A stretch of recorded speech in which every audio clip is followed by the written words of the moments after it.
Hello and welcome back to my channel. आज के दिन की शुरुआत करेंगे हम थोड़ी सी वॉक के साथ, क्योंकि शाम हो चुकी है तो हम सोच रहे थोड़ा सा वॉक करके आ जाते हैं, क्योंकि पूरा दिन घर के अंदर बैठ बैठ के हम बोर हो चुके हैं। तो चलते हैं बाहर, आप लोगों को मिलते हैं वहाँ पे।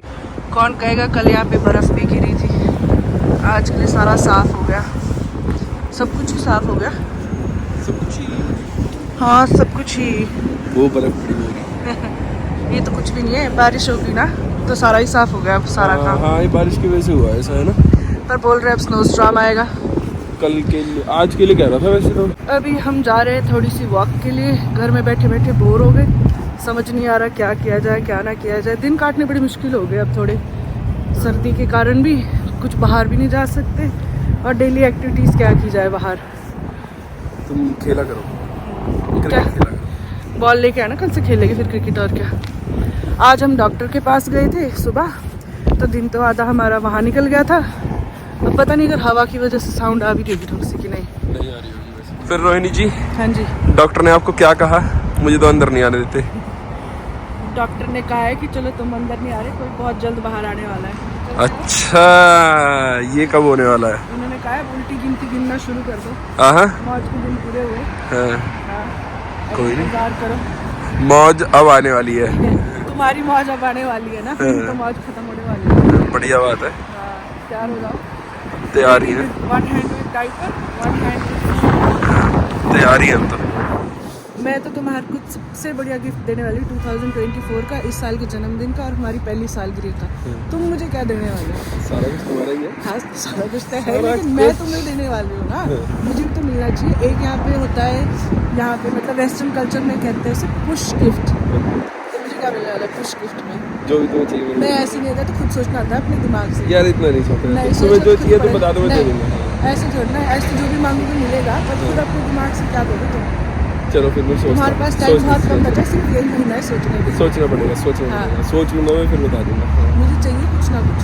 पहले तो मुझे लगा था तुम खुद ही अपने से आ जाओगे, पर अभी तक तो तुम आए नहीं। पता ही नहीं है मेरे टाइम को, खत्म हो मेरे रहा को है, पता ही नहीं था। तो अभी कह रही हो अब तो टाइम खत्म हो रहा है, तो कुछ ना कुछ पुश गिफ्ट। चॉकलेट टॉफी कुछ चलेगा? No, no. कॉलेज में क्या हम है वैलेंटाइन डे बनाने जा रहे हैं हम कोई चॉकलेट टॉफी नहीं। तुम्हें इतना बड़ा उपहार मिलेगा, इक्वलेंट करना चाहिए।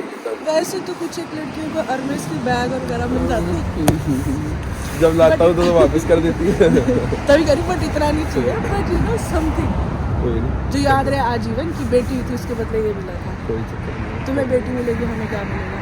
हमें भी बेटी मिलेगी। तुम्हें तो बेटी मिलेगी, पर हमें क्या मिलेगा? कोई नहीं, करते हैं, मुझे सोचना पड़ेगा। हाँ, मेरे को पता सोचो। लगा, मेरे को पता अब लग गया। असाइनमेंट दे दी ना मैंने, तुम्हारे पास टाइम कम है, लेकिन डन है, ज़्यादा लंबा टाइम नहीं लगाना। कोई चक्कर नहीं। और ये तो पहली वाली के लिए, फिर जब दूसरी होगी, तीसरी होगी, आई मीन जो भी होगा अभी होगा पहले की उसकी। तो, पहले का तो मिला दिए, सारे को सोच लो पहले और नहीं तो तो। क्या, सारे फिर वो एकदम ऐसे नीचे नहीं सीरीज में, जैसे मैंने देखे लोग क्या करते हैं, सगाई की अंगूठी के साथ शादी की अंगूठी दे देते हैं, फिर एक अंगूठी बच्चे की पहले की, फिर दूसरे की, फिर वो ऐसा कुछ भी हो सकता है। ऐसी आइडियाज देखा ज़्यादा आइडिया नहीं चाहिए मेरे को, ठीक है ना? Not that I want all that, just saying, you know. कोई नहीं, कोई नहीं। तो ये अरबी हमारे पास बेचारी मेरी सोल्ड आउट नहीं हो रही है। कल उबाली थी मैंने, कल से सब मना कर रहे हैं, पर आज तो इसको भी बढ़ा के रहूंगी।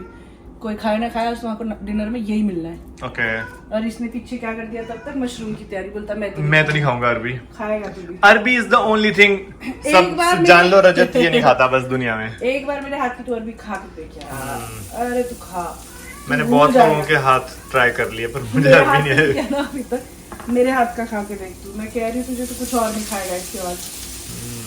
आज तूने गोभी बनाई थी ना, खाई ना मेरे हस्बैंड ने, इवन तो उसने मना कर दी थी टेस्ट करने के लिए। तो तू भी खा के देख, एक दाना खाइए। खा तो मैं लूंगा, वैसे तो मैं कुछ भी नहीं छोड़ता, पर फोर्स नहीं करूंगी मैं, पर ट्राई तो कर सकता है। तो you should be open to try everything bro. Anyway, ये कर लेती हूँ। इसके बाद मैंने अपनी बेडशीट वगैरह कर दी थी चेंज। देखते अगर मुहूर्त निकला मेरे से आज, नहीं निकला तो कल तो है ही, देयर इज ऑलवेज टुमारो। और मैंने और क्या बताना था, अच्छा हाँ, मेरे से ना पिछले वाले ब्लॉग में पूछा था कि आप अपनी प्रेगनेंसी जर्नी शेयर करो। तो एक बार आज हमारा डिनर हो जाए, फिर मैं ऊपर बैठ के बातें करूँगी आप लोगों के साथ। क्योंकि pregnancy journey about to end है ना, तो उससे पहले ही बातें कर लेनी चाहिए। हाँ, वो जल्दी बंद करके। क्या उसके लिए गैस ही बंद करनी पड़ेगी, कैमरा बंद करके नहीं होगा कुछ। मतलब मेरा ध्यान डाइवर्ट ना होए, कैमरा बंद करके होगा। हाय हाय, अब नहीं अच्छे बनने गए, तेरी नजर लगी। मैं और नहीं तो क्या, इसको पता था इससे ज्यादा टेस्टी बना देना है। हाँ, इसने क्या मेरे को डाइवर्ट टाइटल लेगा, रजत ने किया मुझे डाइवर्ट। हाँ, रजत ने किया मेरा ध्यान भंग। नहीं, मैं अच्छे बना दूंगी फिर भी। आई हैव फेथ इन मी।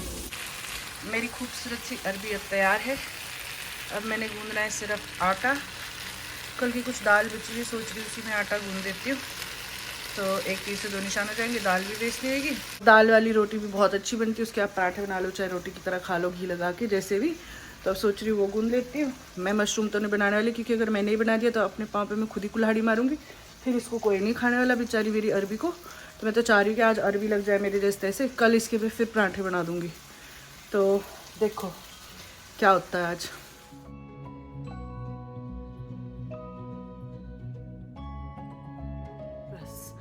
अभी सारा प्रेप एंड ऑल करके मैं फ्री हुई हूँ। सब्जी बन गया, आटा गूंद लिया है। अभी ये लोग भी एडिट कर रहे हैं, तो मैं सोच रही हूँ थोड़ी देर 10-15 मिनट रेस्ट कर लेती हूँ, ग्रीन टी पी लेती हूँ थोड़ी, और उसके 8 के बजे रोटियाँ या पराठे जो भी इन्होंने खाने वो डाल दूँगी, ताकि 8:30-9 बजे तक हम फ्री हो जाए। और उसके बाद आज हम बैठ के बातें करेंगे फिर प्रेगनेंसी जर्नी के बारे में। आई नो मुझसे काफ़ी लोगों ने पूछा भी, और मुझे ये भी बहुत अच्छा लगता है कि जो भी एक्सपेक्टिंग मदर्स है वो लोग भी मुझे रिप्लाई करते हैं, वो भी अपना एक्सपीरियंस शेयर कर रहे हैं मेरे साथ। तो मैंने सोचा क्यों ना मैं थोड़ा इस बारे में और विस्तार से बात करूँ। तो आज से अच्छा दिन कोई है नहीं है, ज़्यादा मैं कुछ काम वगैरह भी नहीं करती हूँ, टाइम मेरे पास बहुत होता है, तो मैंने सोचा क्यों ना आप लोगों के साथ बैठ के इस बारे में बात की जाए। और उससे पहले मैं ये बताना भूल गई आप लोगों को कि मुझे कार सीट के लिए भी काफ़ी सारे लोगों ने मैसेजेस वगैरह किए, जो कनाडा से भी है। और चलो जो तो इंडिया से उन लोगों को मैं पहले ये बता देती हूँ कि यहाँ पे कंपलसरी होता है बच्चे के लिए कार सीट होना, इन्फेंट कार सीट या whatever you want to say it. जब बच्चा पैदा होता है तो आप उसी में उसको लेके आते हो, और ट्रैवल अगर आप कर रहे हो तो आपको बच्चे के लिए कार सीट होना मैंडेटरी है। यहाँ पे आप गोद में नहीं रख सकते, जैसे हमारे इंडिया में कोई मैंडेटरी रूल नहीं है, तो हम गोद में बच्चे को रख लेते हैं गाड़ी में, पर यहाँ पे मैंडेटरी है। और जो लोग कनाडा से है वो कह रहे हैं कि ये 1 साल से ऊपर के लिए आई गेस नहीं है, क्योंकि 1.8 to 18 kg है रेयर फेसिंग हार्डनेस, जिसमें मतलब आई गेस न्यू बॉर्न नहीं होगा 1.8 kg, उससे ज़्यादा उससे कम तो क्या ही होगा। तो इसलिए मुझे लगता है कि न्यू बॉर्न के लिए भी है, क्योंकि ये 4-in-1 कार सीट। तो इसमें 1.8 to 18 kg भी है, फिर उसके बाद 10 to 30 kg भी है, 18 to 45 भी है, और 18 to 54 भी है, मतलब ये जो बड़े अडल्ट जैसे जाते बच्चे। बट क्योंकि ऑफ कोर्स मेरा फर्स्ट टाइम है, तो मुझे भी इतना नॉलेज नहीं है। तो अगर आप लोगों को अब ज़्यादा क्लैरिटी हो कि मेरे पास कौन सा मॉडल है, क्या है, अगर आप मुझे अब बता सके कि मेरे पास सही मॉडल है कि नहीं, तो I will be very grateful. अगर नहीं है तो मैं दोबारा से कुछ और देखूँगी, क्योंकि ये तो गिफ्ट है, तो ऑब्वियसली मैं इसको वापस तो नहीं करवा सकती। बट फिर मैं ये है कि दूसरा ले लूँ, क्योंकि मैंने स्ट्रोलर लेना ही है। पर जब मैं स्ट्रोलर भी चेक कर रही थी तो उसमें कह रहे थे कि वो जो भी इस ब्रांड के वो है कार सीट, वो सारे उसमें एडजस्ट हो सकते हैं।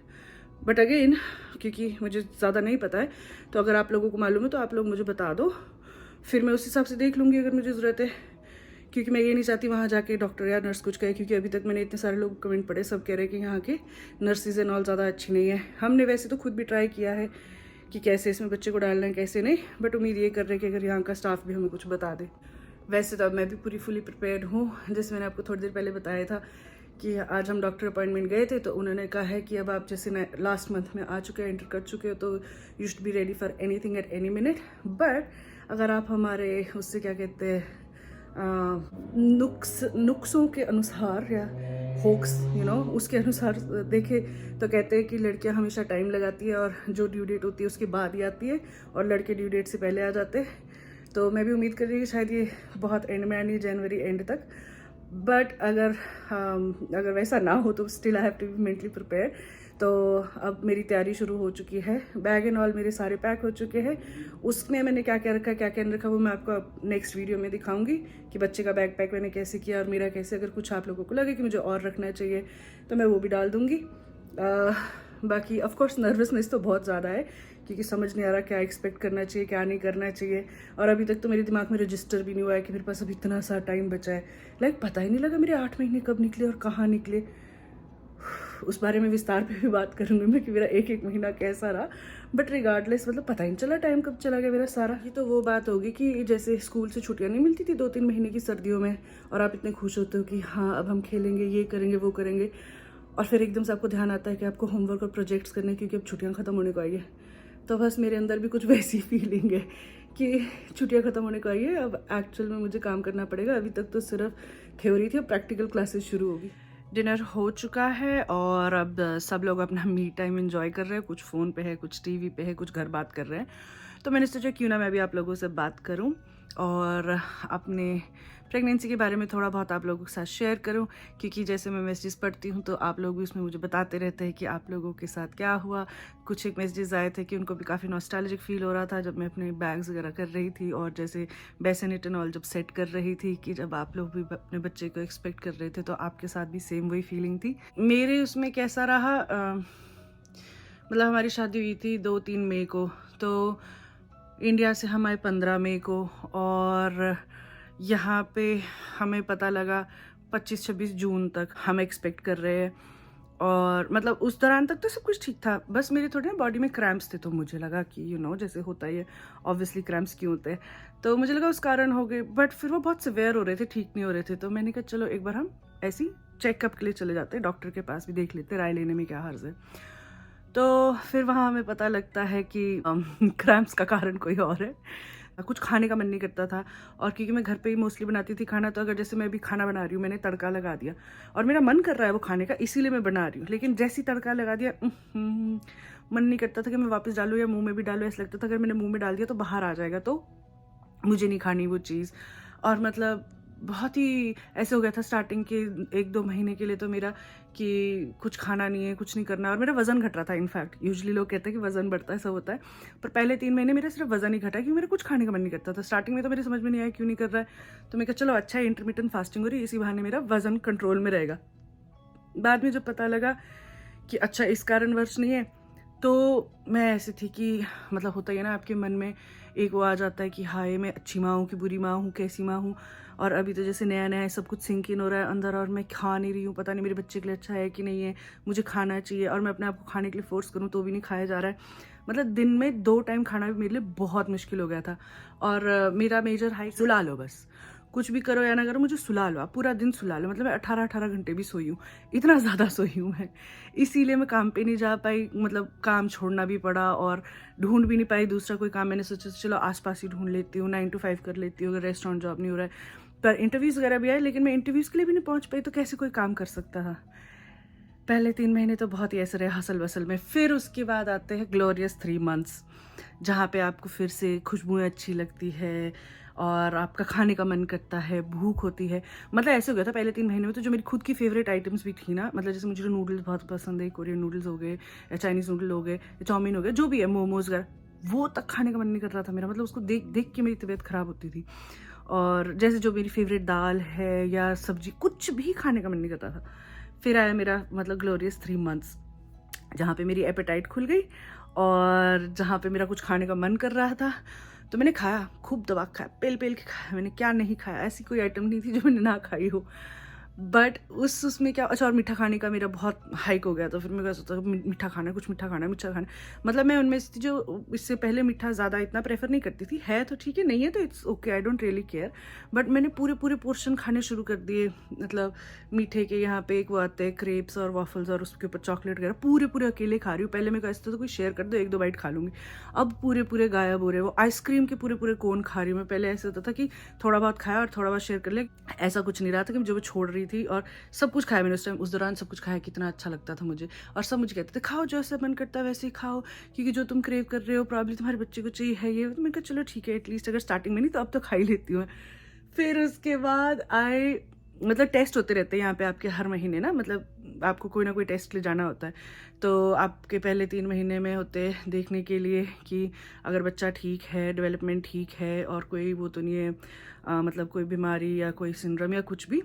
फिर उसके बाद आपके टेस्ट आते हैं मदर के लिए कि कोई इनको प्रॉब्लम या दिक्कत तो नहीं है, बीमारी तो नहीं। मोस्ट कॉमन होता है डायबिटीज़ इस दौरान, उसको कहते हैं गैस्ट्रेशनल डायबिटीज़। और हम एशियंस में बहुत कॉमन होता है क्योंकि हम लोग मीठा वगैरह बहुत खाते हैं, और जैसे रोटी और ये चावल भी खाते हैं तो उसमें कार्ब्स हाई होते हैं। वो ग्लोरियस पीरियड ख़त्म हो गया क्योंकि मुझे पता लगता है कि मुझे डायबिटीज़ हो गई है। मतलब ये प्रेगनेंसी के साथ आती है, प्रेगनेंसी के साथ चल जाती है, ऐसा कुछ नहीं है। बट आपको ध्यान देना होता है अपने डाइट और खाने पे। क्यों? क्योंकि ना बच्चे का साइज़ बड़े होने का खतरा होता है, क्योंकि उस वजह से फिर आपको जल्दी डिलीवर करना पड़ सकता है अगर बच्चे का साइज़ ज़्यादा बढ़ रहा हो अंदर। तो ये चीज़ तो मैंने घर में भी नहीं बताई है। अब तो चलो खैर टाइम कितना बचा, अगर पता भी लग जाए कुछ टाइम ही गालियाँ खानी पड़ेगी, पूरा टाइम तो नहीं खानी पड़ेगी ना, इसलिए मैंने घर में भी नहीं बताई डर के बारे में। कहा चलो ऐसी बिना बात परेशान होंगे, इसमें बताने वाली क्या बात है, मैं अपने खाने पर कंट्रोल कर लूँगी। जिससे अच्छी चीज़ ये हुई वेट कंट्रोल रहा पूरे उसमें, तो आई एम थैंकफुल कि मुझे डायबिटीज़ हो भी गई और नहीं भी हूँ, क्योंकि मैं मीठा नहीं खा सकती बिल्कुल भी, मतलब थोड़ा थोड़ा खाती हूँ, उसमें मज़ा नहीं आता फिर। अब तो अब क्या हुआ, चलो अब मेरी डाइट कंट्रोल होगी, सब है। अब उसमें क्या होता है आपके कि अगर आपको डायबिटीज़ हो जो आपकी डाइट के हिसाब से ठीक हो जाए तो आपके 2 अल्ट्रासाउंड होते हैं, अगर आपको इंसुलिन पे चढ़ा दे फिर 4 अल्ट्रासाउंड होते हैं। तो अभी तक तो मेरा डाइट के हिसाब से ही चल रहा है, सब कुछ ठीक है, सारे अल्ट्रासाउंड वगैरह ठीक आए। तो फिर अब जो ये वाले महीने थे सब बढ़िया था, लेकिन अब जैसे अब आपकी बॉडी बहुत भारी हो रही है, सब कुछ बल्की हो रहा है और सब कुछ फील हो रहा है कि यू नो नीचे को सेटलिंग हो रही है। आई डोंट नो, मेरे तो टांगों में इतने क्रैम्प्स रहे हैं अभी लास्ट में, मतलब अगर जैसे सुबह उठ के आप यॉर्न करते हो और टांगे सीधी करने का मन करता है ना, अगर मैं वैसे करूँ ना मेरे मांस पलट जाता है, तो मुझसे वो भी नहीं हो पाता है। टांग की मेरी लेफ्ट साइड की ना, इसमें मतलब नस्सी खींची रहती है, मतलब अगर मैं इधर उधर गलती से करवट ले लूँ कुछ ले लूँ ना, नस्सी खींच जाती है एकदम से, और जो मेरी जान निकलती है उस वक्त, oh my God. But otherwise अगर कहूँ तो सब बढ़िया रहा है, ऐसा कुछ नहीं है, मतलब सबके अपने अपने एक्सपीरियंसेस होते हैं, विद टाइम सब कुछ चेंज होता रहता है। मतलब मुझे मेजर मूड स्विंग्स नहीं हुए हैं, which I feel, I don't know बाकी मेरे आसपास वाले लोगों का।